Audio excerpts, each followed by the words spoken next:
I created a visual effects plate that's only a few frames long, and we will be compositing some explosions behind him and so on. All right, let's go ahead and get started here. I'm thinking what we really need is a track of our scene. So I'm going to go ahead and add in a camera tracker here, camera tracker classic. And then let's go ahead and change some of the settings here. I'll probably just up this to 300. We could also preview where it's tracking. It might try to track on him, but now we can take this. I'm going to pre-multiply the RGBA, and then if we plug the mask option into here, now we should only get where that is. So let's not invert that. We'll just say mask alpha. So now it's only going to track the areas that are not where the roto is, and then our dude is not going to throw our camera track off. I'm going to go ahead and solve that. Looks like we got a really nice clean solve of 0.64, guys. 0.64. And now go ahead and delete the rejected tracks, and we're going to also delete the unsolved tracks as well. And if we go back to our camera tracker, we're just going to update our solvent again after we got rid of those. We got down to 0.63. Okay, now that all of our camera tracks are finished, what we can do is I'm going to move this whole thing up a little bit. And I'm going to output a scene plus. Actually, I kind of want to retrack this because I didn't add a lens distortion. So I'm going to say unknown lens. We're going to update the track. So the reason why we want the lens distortion, although the camera is not really panning at all, but the edges of our shot will feel floaty if we don't get like a really nice undistort on it. I'm going to also update the solve, and that should be good. So let's go ahead and create a new scene here. Now that we have that done, if we go look at our scanline render now, we should have a really nice clean track. You're going to get all these crazy like tracking markers in here. You could fix that by clicking on your camera tracker and then changing this to off on the output here. But if we go add in a card now, let's go ahead and add in a card all the way back here, like on this bush, for instance. I'm just going to create a card that's going to drop in this 3D card that we can now use. And if we jump into 3D space, you'll see that it kind of exists inside of this 3D world. And if we plug that into our scene now, and we go back to our scaling render, we have this big black plane that exists. In order for us to really see it, I'm going to use a checkerboard. That's going to now pop up inside of our 3D scene. We could scale that down to whatever size we want. But that 3D card now is inside of our 3D space that we can place wherever we need to. This should be moving in accordance to the bush back here, so don't worry about this floaty bit here. Okay, so now it looks like we've got a really nice camera track there for the background of where that tree is located. If I wanted to now, I can actually place this more in, to have some more parallax. I can move it forward into our scene, so maybe it's moving in accordance to like the ground here and not where that tree is, so we'll get some nice parallax in our shot. So we can actually kind of customize where we want this card to kind of exist. So let's go ahead and start building out our shot. We want to build an asset that we basically can use that we could place wherever we want, and it's going to include everything kind of together. And that's going to be some exploding debris. It's going to include the dust as well as some gas exploding. So I'm just going to go ahead and grab the beauty pass of this, and we'll just drop that in. And I'm going to do that for all 3 of these explosions. So I'm going to grab all these guys. Let's just move them up here and sort these. I got to tag them with the correct color space as well. And now if we go view this, it's going to start at frame 1000, but we've got like these nice explosions that we can kind of time into our shot. I'm going to merge these all on top of each other. If we just merge them like this, I'm going to merge them into a single layer. Now you'll notice that they're all kind of going the same direction, which is not exactly what I want. I'm not liking this middle one. That's what I noticed when I'm watching through all of those. Okay, great. And now all we have to do is add in transforms on these, and then we can kind of place these wherever we need to. So I'm going to start by just positioning everything a little bit more center frame. Now if we play that back, that creates a little more of an explosion that feels more well-rounded. We've got our left side and our center. I'm going to take one of these transforms actually, and then we're actually going to create a new transform and then scale invert it, so -1 on this, so that way it flops it. So one of our sides is going to be pushing to the right instead of to the left. Great. And so now we've got the explosion kind of coming from the left, the right. It is going to go off frame here, which is not ideal. So let's take this whole thing. We're going to just transform. Actually, I'm going to reformat. And we're going to use a scale option. And let's see, scale 0.75. And we are not going to resize. And that's going to scale everything down on our entire thing here. Let's see if we get any clipping. No clipping is happening. Great, so we don't have to fix that. So this works really well for our dirt, like our debris effect that we're going to be having. And we're going to want this comped on top of our shot. Now if we go place this on a card though, we can actually see it on our actual shot here, and we can play this back, and you'll see that we actually have this explosion now on the actual card, which is fantastic. With our card now, if we go to our scanline render here, we can actually now place this card wherever we need to. Probably going to have to scale him up also because he's going to be too small. The big thing we're going to actually have to fix is that these all start at frame 1. We're going to need them to start at frame 1000. So let's use a time offset, and I'm actually going to do it before we do anything else. This will just make everything easier. I'm going to time offset this with like 999 frames. And if we copy paste this to the top of our effect here, this will make everything start at frame 1000. So now if we go to our shot here, and we double click our card, we're going to need to move this up to kind of line up with the bottom of our shot. We can line up the bottom of our explosion that we see here in 3D space. We just line that up with the ground. Kind of know where that is because we have a lot of tracking markers throughout our sequence. But now if we go back to our scanline render, the first thing you'll notice is it looks like crap. It does not line up whatsoever with our shot. The color doesn't match. So let's go ahead and fix a lot of these issues. First, let's go ahead and rotate our card that we have in here. Probably rotate that by going to 3D space will be the easiest thing to do. I'm going to make this a little more center frame because I think we're only going to add in one explosion in this shot today. Okay, but let's go ahead and fix the color on this first. If we had references for like what the color should be, we could actually do that pretty simply. And guess what we do? They have a whole visual effects plate here with just the on-set data that they captured. And so if we go to the end of our kind of sequence here, let's go ahead and just scrub through this real quick. We can see that all of our values are kind of just black, white, gray kind of a thing. Whereas we're going to want more of a dirt explosion blast itself. And if we go ahead and add in this grade node here, we can actually change all of that inside of our comp. So I'm going to do two things. First, let's change the black point, which is going to be the darkest part of your image. And let's see, I think something like this should be fine. And in the same breath, let's go ahead and select a white point to be the brightest part of the explosion.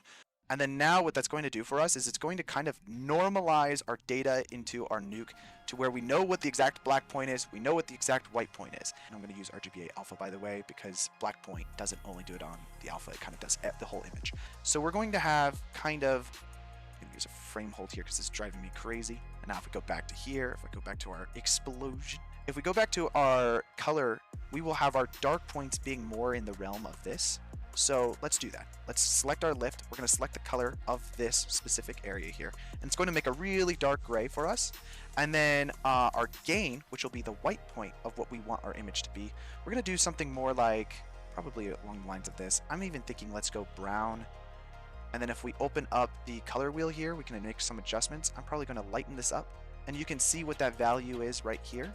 And now, we might even want to do the same thing again with the lift. We're going to select the brown. We'll open up the color wheel and then just kind of darken this. Thinking we're going to darken it, we're also going to want it to be less saturated. And you'll notice that what it's doing to it is it's changing those values on our grade. And we can now be a little bit more creative with how we want this to look. So we're going to do some compositing to get this more in the correct world. I'm going to add in a saturation node and we're just going to drop that down a little bit, not that much. Another easy way of being able to set this into the world a little bit easier is by going to your red channel and then adding in a grade node where you can change the white point. And we're going to adjust just the red values here till this matches of what we want. And then if we go green, let's go ahead and do that as well. We're just going to kind of line everything up here. Blue, again, we'll just line it up.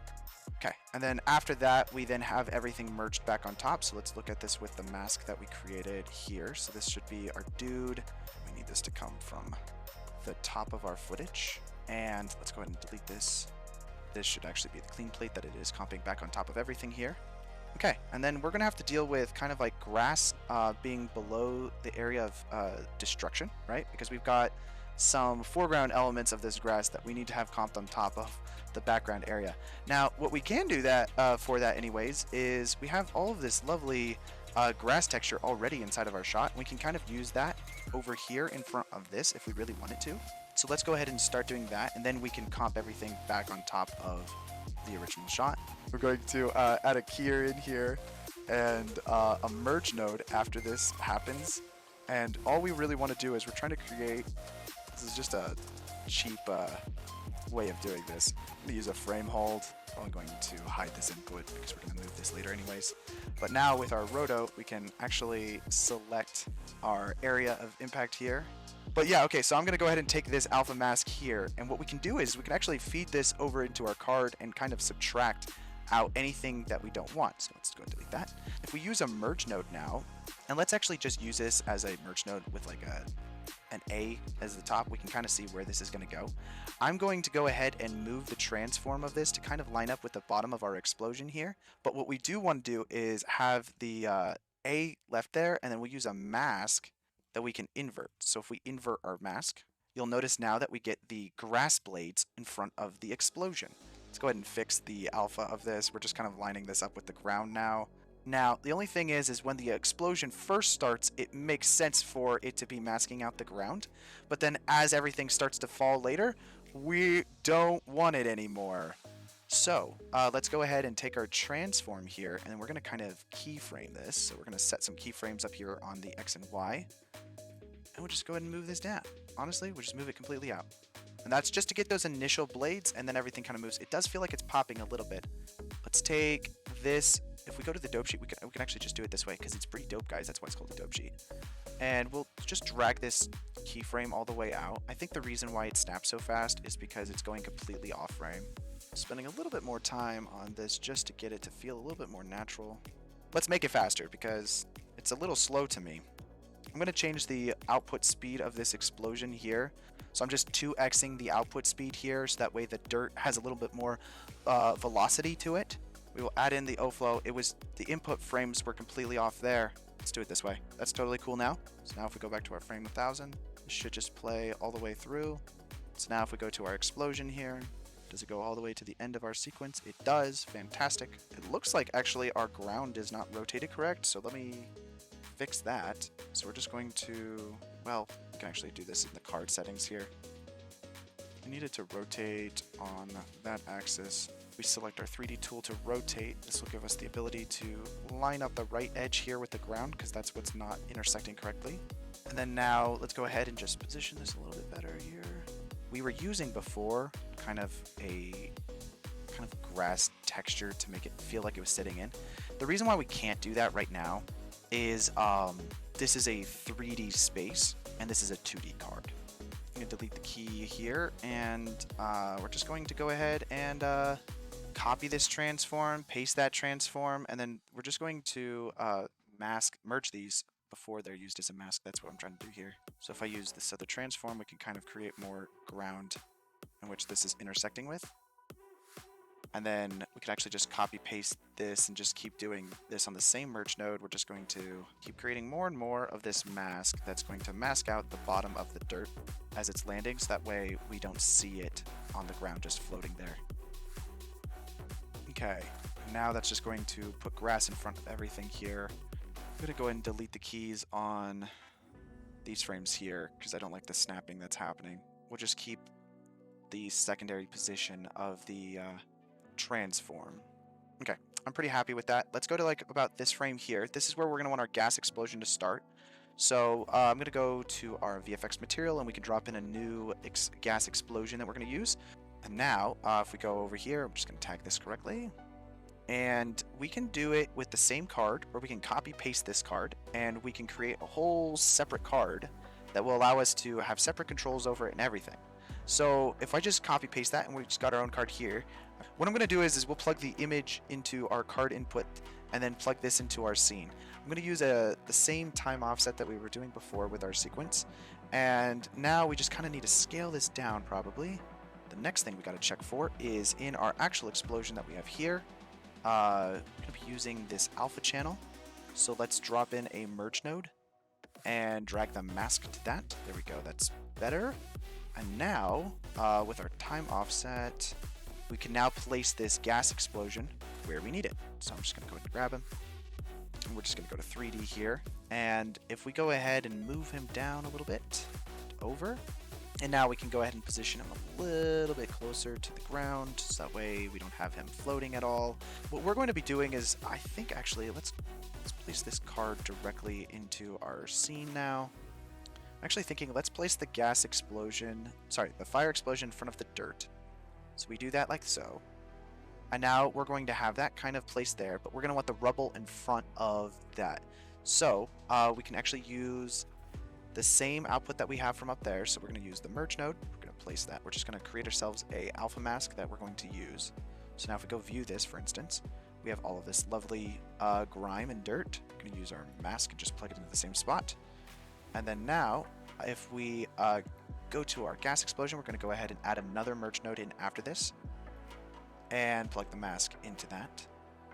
Well, our time offset also has to be correct. So, and now instead of using this as our alpha, what we want to do is invert that. So now it's going to be everywhere except for where the dirt is. The only thing that I'm going to want to do here is also add in a transform, so that way we can place the dirt in the exact spot that is in the shot. So we're just going to kind of transform this over here. And it doesn't have to be exact, because here's the thing. What we're doing is we're subtracting the amount of dirt that's in front of it, and it will be separate than the dirt explosion in the back. So I'm going to scale this kind of up, and we're just going to place that there, I think. Now we do have a separate explosion here that's kind of happening. I almost want to have another dirt explosion, but I don't know. Let's see. I'm not a fan of, let's see, this right here. We're going to set a keyframe for it, and we'll set another keyframe there. And I like how the debris is later, but I don't like how the debris is when we first see it. It feels floaty to me. So let's go to that first frame, and we're just going to reposition it using a transform.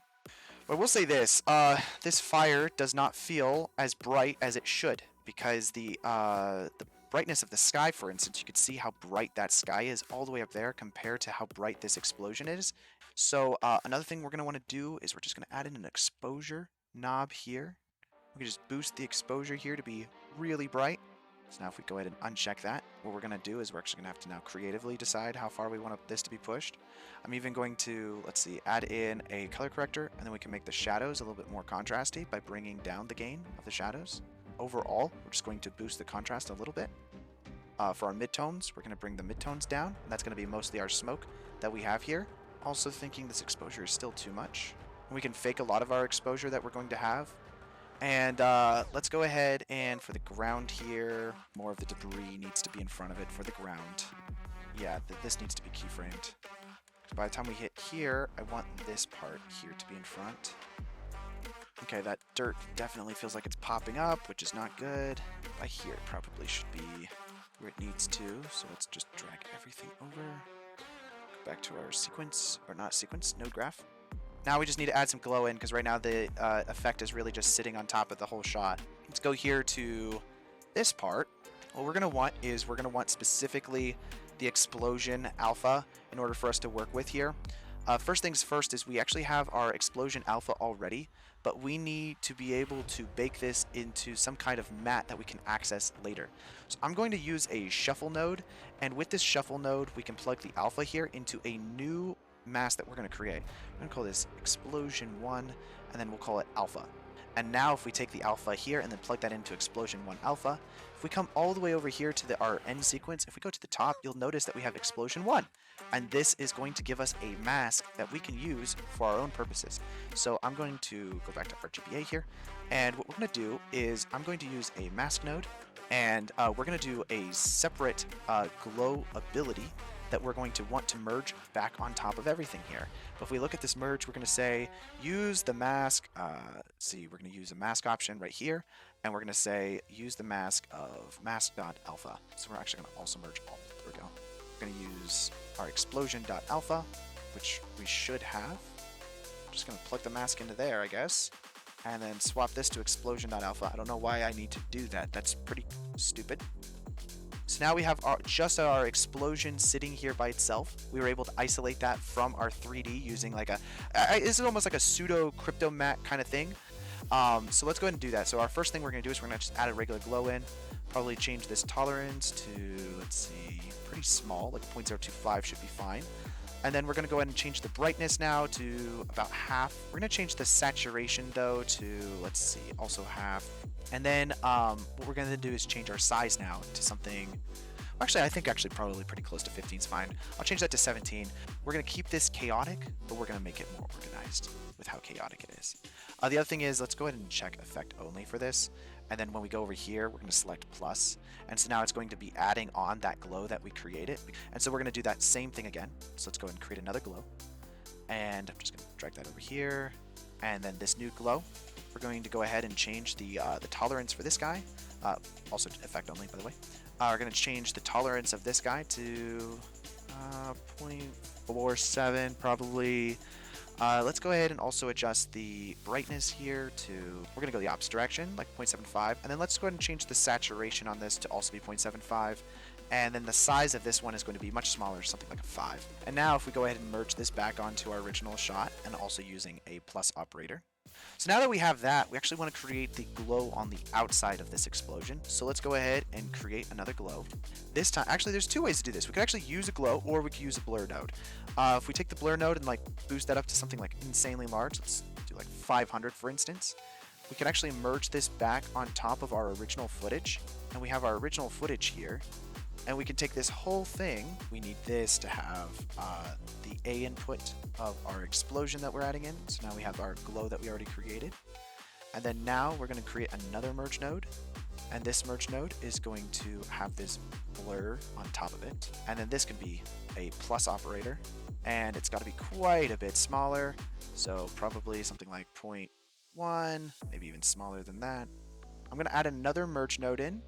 And let's go ahead and add a roto node, and we're just going to roto out the bottom of the image here.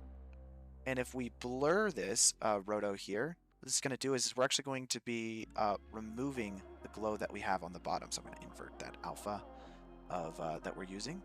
Let's take this exposure. I feel like not quite getting what we want.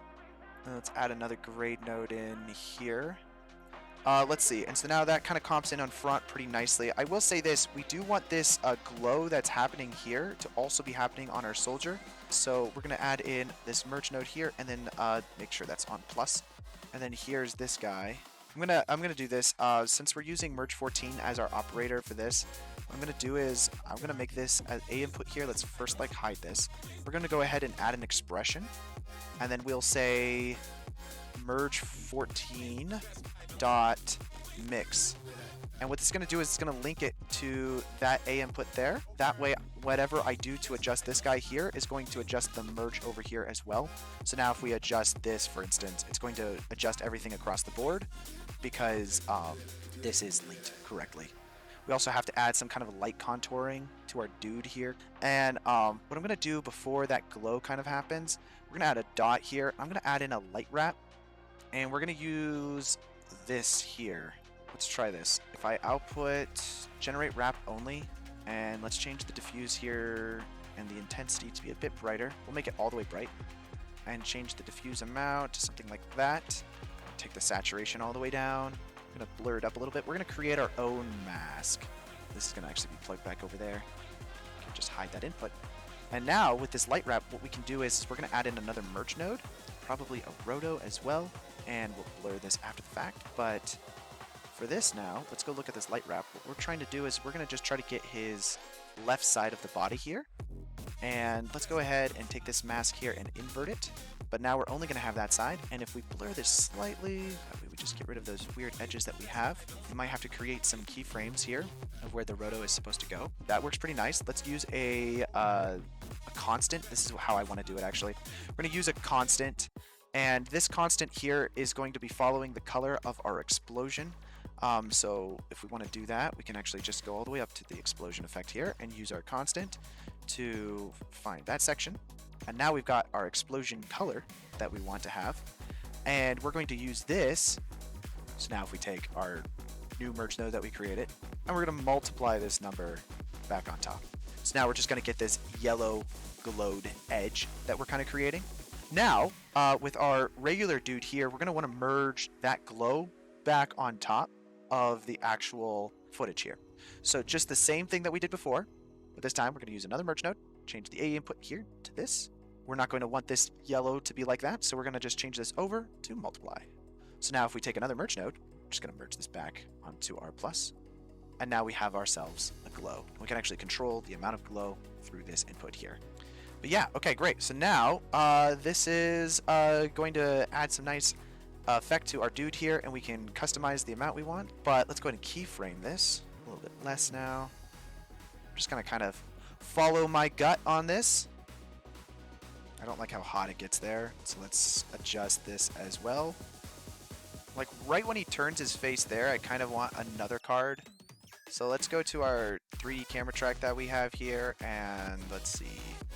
I'm gonna track card into this spot, right in front of the camera. You know what, maybe even a little bit further in front of the camera. Just grab this card that we just created. What we're going to want is the actual explosion effect that we had before. The only thing is we're going to want to maybe time offset this to the part of the frame we're at, so 1061. We'll plug this into the card as well. Okay, great. And then now, let's see. This looks really chunky because it's out of focus. Right after this time offset here, let's go ahead and add in a ZD focus. Blur this out, not too much. We're going to go ahead and add in some grain. This is typical of what we do every week. Drop that into the very bottom of our shop here. I'm going to mask this explosion effect out here. It's a little tedious here getting the explosion rotoed. What I'm really doing is I'm rotoing out that ground for the beginning parts of the frame. I'm thinking we might want to throw a little bit of a grade on it and some camera shake, and then that's about that. I'm going to do this all before our grain, so let's go ahead and add a new transform in. Scale this to 1.1, just a little bit. I'm going to set the translation as a keyframe here. And we'll go ahead and move this down a little bit. And then over the course of a few frames, reset back to 0. I'm going to add in some motion blur as well to this. Oh, this camera shake looks terrible. Absolutely not. We're going to fix that. Kind of stretching this out a little bit. I think that it needs to reset slowly. I think rotate that slightly so that way it kind of like follows that curve.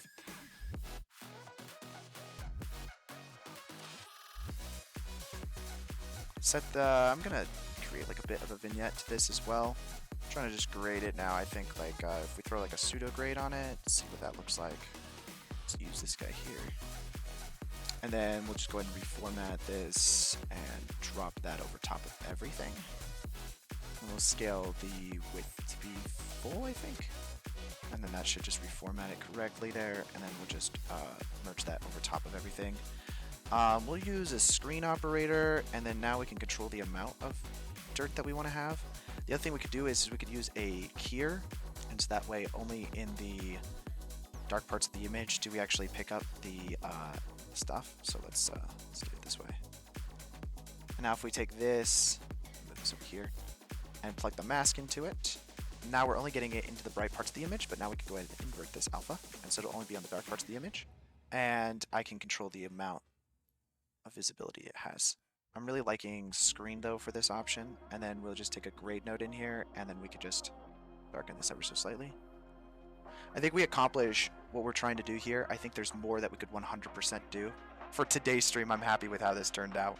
Peace out. Goodbye.